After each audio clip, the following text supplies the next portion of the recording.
अल्हम्दुलिल्लाह अल्हम्दुलिल्लाहि व नहमदुहु व नस्तईनुहु व नस्तगफिरुहु व नु'मिनु बिहि व नतवक्कलु अलैहि व नऊज़ु बिल्लाहि मिन शुरूरि अनफुसिना व मिन सय्यिआति अमालिना मय यहदिहिल्लाहु फला मुदिल्ल लहु व मय युद्लिल फला हादिय लहु अशहदु अन ला इलाहा इल्लल्लाह व अशहदु अन्ना सय्यदना सनदना मौलाना मुहम्मदन अब्दुहु व रसूलुहु अम्मा बाद। नाज़रीन किराम, ఇస్లాం యొక్క వెలుగు వైపు తిరుగుదాము.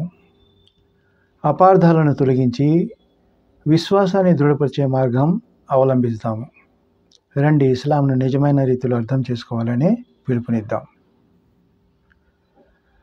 ఇస్లాం ప్రపంచంలో అత్యంత వేగంగా విస్తరిస్తున్నటువంటి మతం, కానీ అదే సమయంలో అనేక అపార్థాలకు గురైనటువంటి మతం కూడా ఇస్లామే. ఈ అపార్థాలు కేవలం ముస్లింలు కాని వారి నుండి వచ్చేవే కాదు. చాలామంది ముస్లింలకు తమ మతం గురించి సరైన అవగాహన లేకపోవడము పెద్ద సమస్యగా మారి ఉంది. కొంతమంది ఇస్లాం గురించి సరైన అవగాహన లేకుండా విమర్శిస్తున్నారు, మరికొంతమంది తగిన జ్ఞానం లేకుండా అనుసరిస్తూ ఉన్నారు. ఒక ప్రబుద్ధుడు ఉటంకించినట్లు, ఎవరైతే ఇస్లాంను దాని అసలు మూలాల నుండి అర్థం చేసుకోరో వారు స్వయంగా మార్గం తప్పుతారు లేదా ఇతరులను తప్పుదోవ పట్టిస్తారు. అల్లాహ్ సుబ్హానహు వ తఆలా తన ఖురాన్లో ఈ విధంగా చెప్తున్నాడు, జాలికల్ కితాబు లా రైబ ఫీహి హుదల్ లిల్ ముత్తఖీన్. ఇది సందేహానికి అవకాశం లేకుండా ఉన్నటువంటి ఒక దివ్య గ్రంథం. దైవ ధర్మ భయము భక్తి ఉన్న వారికి ఇది మార్గదర్శిని. కానీ మనం ఈ అల్లాహ్ యొక్క సత్య సందేశమైనటువంటి ఈ ఖురాన్ను అర్థం చేసుకోకపోతే అది మనకు ఎంతమాత్రం ప్రయోజనకరమవుతుంది? మీరే చెప్పండి. దాని సత్యాసత్యాలను ఎలా సరైన రీతిలో వివరించగలం, ఎలా సరైన రీతిలో పాటించగలం? చూడండి, ఈ చిన్న పరిచయంలో మనం అల్లాహ్ సుబ్హానహు వ తఆలా యొక్క మార్గాన్ని అర్థం చేసుకోవడము, విశ్వాసాన్ని మరింత బలోపేతం చేయడం కోసము చర్చించడం జరుగుతుంది. బిస్మిల్లాహిర్ రహమానిర్ రహీం. ఇస్లాంలో జ్ఞానం యొక్క ప్రాముఖ్యత ఎంతో ఉంది. ఇస్లాం పూర్తి స్థాయిలో జ్ఞానంపై ఆధారపడినటువంటి మతం. ఇది ఆచరించే వారికి అంధవిశ్వాసులు కండి అని కోరదు. కళ్ళు తెరవమని, ప్రశ్నించమని, తగిన జ్ఞానాన్ని పొంది అర్థం చేసుకొని ఆచరించమని ఆజ్ఞాపిస్తుంది. రాబో ఆపదలు అనర్థాల నుండి బయటపడమని హెచ్చరిస్తుంది. ప్రశాంతతను చేకూరుస్తుంది. ఆప్ ముహమ్మద్ సల్లల్లాహు అలైహి వసల్లంకు వచ్చినటువంటి మొదటి వహీ, ఇఖ్రా బిస్మి రబ్బికల్లజీ ఖలక్ ఖలఖల్ ఇన్సాన మిన్ అలక్. నీ ప్రభువు పేరుతో పఠించు, జ్ఞానం సంపాదించు, ఆయన సృష్టించినవాడు. అల్లాహ్ మనల్ని శాస్త్రం నేర్చుకోమని, తెలిసిన వారికి తెలియని వారికి మధ్య ఉన్నటువంటి తేడాను గుర్తించమని ఆజ్ఞాపిస్తున్నాడు. అల్లాహ్ సుబ్హానహు వ తఆలా తన గ్రంథంలో ఇలా చెప్తున్నాడు, తెలిసిన వారు తెలియని వారితో ఏమాత్రం సమానం కారు. ప్రవక్త ముహమ్మద్ సల్లల్లాహు అలైహి వసల్లం కూడా జ్ఞానం సాధించడం ప్రతి ముస్లిం వ్యక్తి యొక్క తప్పనిసరి విధి అని ఇబ్నే మాజాలో ఆజ్ఞాపిస్తున్నారు. కాబట్టి ఇస్లాంలో అజ్ఞానం కోసం ఏమాత్రం స్థానం లేదు. ప్రామాణిక వనరుల ద్వారా జ్ఞానం పొందడమే ప్రతి ముస్లిం వ్యక్తి యొక్క తప్పనిసరి కర్తవ్యం.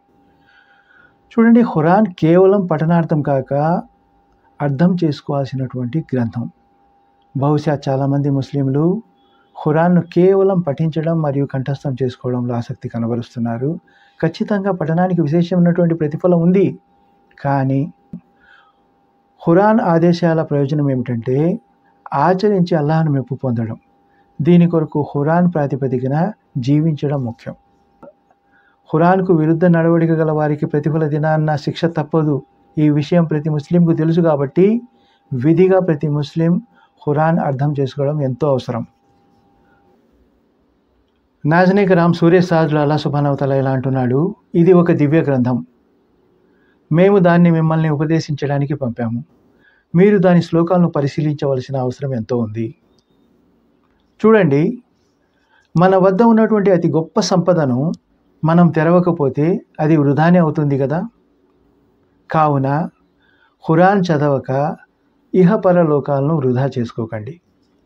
అల్లాహ్ సుబ్హానహు వ తఆలా ఎలా హెచ్చరిస్తున్నాడో చూడండి. వారేమంటున్నారు? మేము మా తల్లిదండ్రులు పాటించిన దాన్ని అనుసరిస్తున్నాము అని కదా. కానీ వారి తల్లిదండ్రులు ఏమాత్రం జ్ఞానం లేనివారు, నేరుగా సత్యాన్ని చూడని వారు అయినప్పటికీ వారిని అనుసరిస్తారా? సూర్య బహ్రా 170. దీంతో ఏమర్థమవుతుంది? నిజంగా మనం యథార్థాన్ని విడిచి ఎక్కడో సమాజపు సాంప్రదాయాలకు అతుక్కుపోయామని. నాజ్నీ కరామ్, అల్లా మనకిచ్చినటువంటి తాడైనటువంటి ఖురాన్ మరియు ముహమ్మద్ సల్లల్లాహు అలైహి వసల్లం యొక్క ప్రవచనాలు మనల్ని నరకాగ్ని నుండి కాపాడుతాయి. మనం మరణించిన తర్వాత మనం చేసినటువంటి కర్మలకు ఫలితము ఖియామత్ నాడు అనుభవించవలసిన అవసరం ఉంది. కాబట్టి నిజ జ్ఞానాన్ని ప్రసాదించమని ఆ దేవుణ్ణి వేడుకుందాం, అల్లాహ్ని వేడుకుందాం. సోదరులారా, ఈ ఛానల్ను ప్రోత్సహించదలుచుకుంటే సబ్స్క్రైబ్ చేయండి. అమెజాన్ నుండి మీరు ఏమైనా వస్తువులు కొనదలుచుకుంటే డిస్క్రిప్షన్లో అమెజాన్ లింక్ ద్వారా వెళ్ళి అమెజాన్లో కొంటే ఛానల్కు సపోర్ట్ చేసిన వారు అవుతారు. జజాకల్లాహు ఖైరా. సుబ్హాన్ రబ్బిక రబ్బిల్ ఇజ్జతి అమ్మా యసిఫూన్. అస్సలాము అలల్ ముర్సలీన్ వల్హమ్దులిల్లాహి రబ్బిల్ ఆలమీన్.